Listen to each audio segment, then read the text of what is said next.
In today's Leeds news, Harry Gray's loan move, Bornauw likely to stay, Leeds dodge summer bullets, and rumour mill stories on Joel Piroe, Bijol and Ruben Vargas.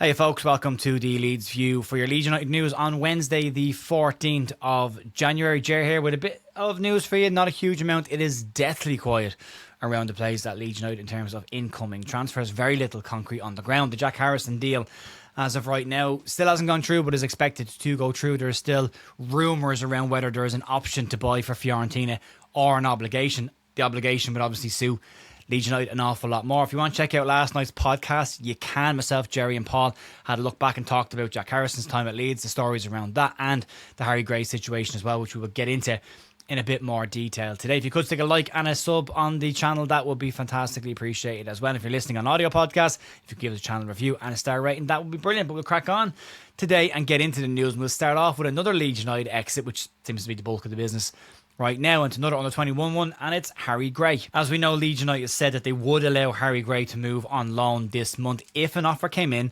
and if the player wanted to move. Leeds were very much of the opinion they didn't want to force the player to take a move this month unless he himself wanted to move. Last night, both of those things appear to have now lined up, and Harry Gray will join League One side Rotherham United on a loan until the end of the season. Gray will become Leeds' fifth under 21 player to go out on loan this season, and the fourth who will be currently out on loan right now.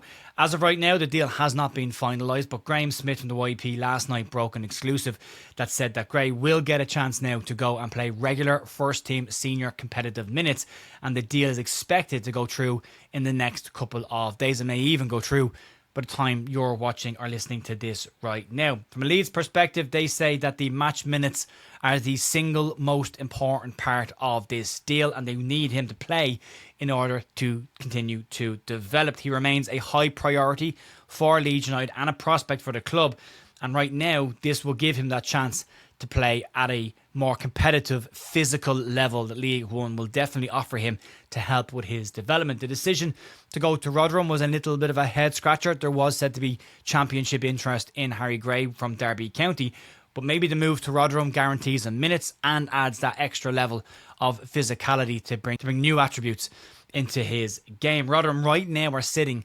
22nd in League One, so it's not going to be an easy task for him to go into a side that are creating tons of chances. He's going to have to graft and work down there, and the fact that he is relatively close to home means Leeds can keep an eye on him. He doesn't have to uproot, and it might just be the easier move for a player who is still very much at a young age. This will likely, as I say, be a very key point in his development. Daniel Vargas spoke about him earlier on this year and said he wasn't exactly in the same position as Archie was.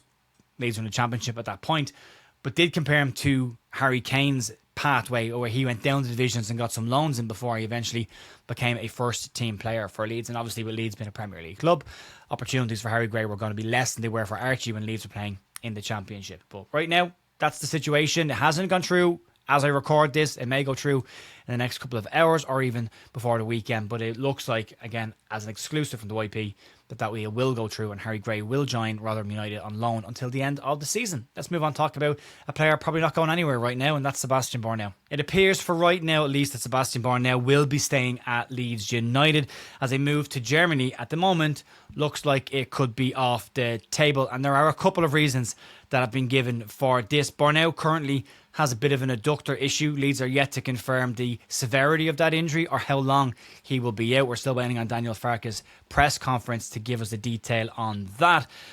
But any move to any club at this point of the season will likely hinge on Bornauw's fitness. The other factor in this is the side that want to bring him in, and that's FC Clon. And they've been pushing to try and bring him in over the course of January, but they now may appear to have moved on to other targets. According to Fabrizio Romano, he says that Clon have approached Bologna to try and sign centre-half Stefan Posch with a potential loan move on the table, a similar move to what they were trying to do with Leeds United. Leeds have been reluctant to sell Bornauw over the last month or so because Joe Rodon got injured. Leeds need cover there, and Leeds likely still need two centre-backs if they were to let Bornauw go. They need one right now anyway, just to give them that extra cover. Bornauw's injury has shown that they're probably a little bit light in that three-man back line and could probably do it one more player there. From PSR situation, Leeds would need to bring in more than the £5 million they paid for Bornauw, and that seems unlikely. If Leeds were to let him go on loan and then try and bring in a replacement for him and another backup, it would likely, from a financial sense, not make a huge amount of sense for Leeds. So right now, as things stand, with his injury and with Clon looking at other options, Bornauw appears on paper as of the 14th of January to be remaining at Leeds United for now. The player wants to get into Belgium's World Cup squad for the summer. He needs game time for that, but he hasn't looked out of place in the Premier League matches, at least when he has played for Leeds United. A little bit shaky in the FA Cup, but he was playing primarily as a right back in that match. But when he has played centre half, he's done relatively well for Leeds when he has deputised for Joe Rodon. But we'll see how he gets on over the next few weeks. Let's move on. Let's talk about Leeds United's summer business. And Leeds didn't get all of their priority targets in the summer, and there was some criticism at the end of the summer transfer window. Leeds might have penny pinched just a little bit and didn't make the moves to finalise their top targets over the course of the summer. However, those inflated prices and Leeds' decision to move elsewhere may have paid off, at least in the short term. Two of Leeds' primary targets during the summer transfer window were Rodrigo Muniz of Fulham and Feyenoord winger at the time, Igor Bijol, and fees for both of those players were said to be in excess of £30 million. £40 million was one that was rumoured for one of them at that point. Leeds instead decided to opt for a free transfer for Dominic Calvert-Lewin as a striking option, and they didn't exactly get a replacement in for what they wanted from Igor Bijol. They wanted a difference maker. They moved for Noah Okafor, but wouldn't be classified as the same type of player they were trying to get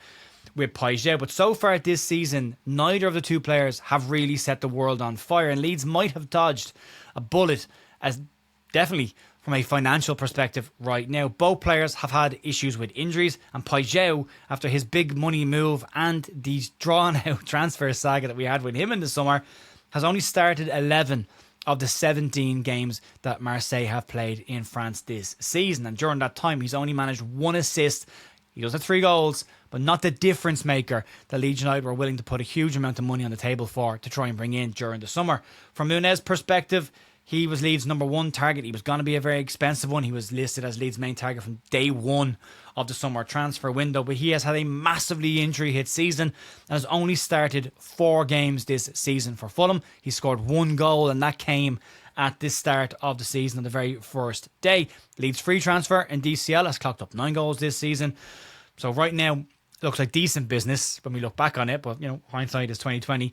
We'll see how it looks by the end of this season and moving forward. But for what they were going to spend and what they did spend, maybe there's a couple of quid still lying around to try and finish off some of that business in this window, but it might help them come next summer as well if Leeds United are still by that stage a Premier League club. Right, let's move on. Let's get into the rumour mill territory, and there's a couple of ins and outs. Paper talk as always. Take it with a pinch of salt, make up your own mind on the stories. First one to start off with is Joel Piroe. It's not going away, and whether he stays or whether he moves, there is said to be growing interest in the Leeds United striker. Yesterday there was news from the Netherlands that PSV Eindhoven still retained interest in Joel Piroe and were keen to bring him in as another option this month. Today, it's the turn of the championship sides as they have all started to pop their heads up over the transfer wall. As I say, this could all be paper talk at this point, but the Yorkshire Evening Post recently put out a piece where they said several championship clubs did have interest in Piroe, but Leeds weren't exactly in a position where they were pushing to sell the player, and we know Piroe isn't exactly banging down Daniel Farke's door and asking to leave the club.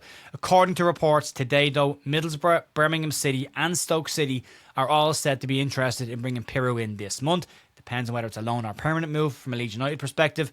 Sheffield United were said to have interest in the striker this month as well, but that has now cooled after Patrick Bamford signed an extension to his short-term deal at the Blades, and he will stay there now until the end of next season. He's having a really good run of form right now for Sheffield United. So unless Leeds decide to move the player on, unless they get an offer in that they feel is one that they can't turn down, or the player himself decides he actually does want to go this month, it doesn't appear that he'll go anywhere. But as of right now, there's plenty of interest in him, and we'll see what happens over the course of the month. A lot of exits right now, talk, not a huge amount of incoming. It's very quiet on incomings. There is one we'll get to in a second. The second outgoing one is a strange one. It comes about Jakob Bijol, and it's not just Jack Harrison. Corriere dello Sport in Italy are reporting that Fiorentina would be interested in signing Leeds United centre-back Jakob Bijol, but the interest from a Leeds perspective has been described as laughable Bijol has been immense for Leeds so far this season since he's come into that back three, and since he just adjusted to life in the Premier League. He's kept some of the most prolific strikers in the Premier League incredibly quiet over the last few months, and Leeds have no interest at this point in selling Bijol, and the centre-back himself has also said to not have any interest in moving away from the club, at least for right now. Right, on the incoming ones, there really is just one. It's a name that's been floating around for a bit. It's popped back up again today, and it's Ruben Vargas. And according to reports in Spain today, Sevilla are in desperate need to bring in some cash this month, and might even just be in a situation to try and get some wages off their bill. Jack Harrison's imminent exit from Leeds United to Fiorentina will likely free up a spot within the 25-man squad. I can't see Daniel Farke agreeing to let a player leave the club who has been part of his matchday squads unless he is getting somebody else to come in as a replacement, and maybe Vargas is that replacement. Vargas has been very good since he has joined Seville. He's missed part of the season with injuries, but he has been decent. He's got 3 goals and 4 assists already this year.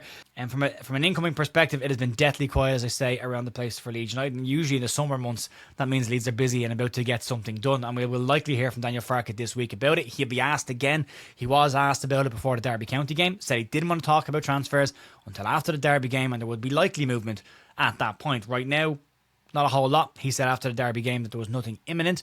We'll wait and see what he says this week in his press conference, which, as of the time of recording, hasn't been scheduled for today, so it could be Thursday. If it changes, there will be a reaction to that over on bigup.com. You can check that out if you want, and you can come over and join us there. We've got a game you can play as well every week, a predictions game, a chance to win some prizes in our sweepstake. You can come over and join us there if you want to get involved, and that details for that are down below. You can check it out if you want to. So that's going to be it for me today, folks. You can check out the podcast from last night if you want. Myself, Jerry and Paul, just talking about all the news around Leeds. A brief chat about Derby and looking ahead to the Fulham game and what is coming up for Leeds and their rivals over the next couple of weeks. That will be it, folks. Enjoy the rest of your day. I'll talk to you soon. See you later. Bye.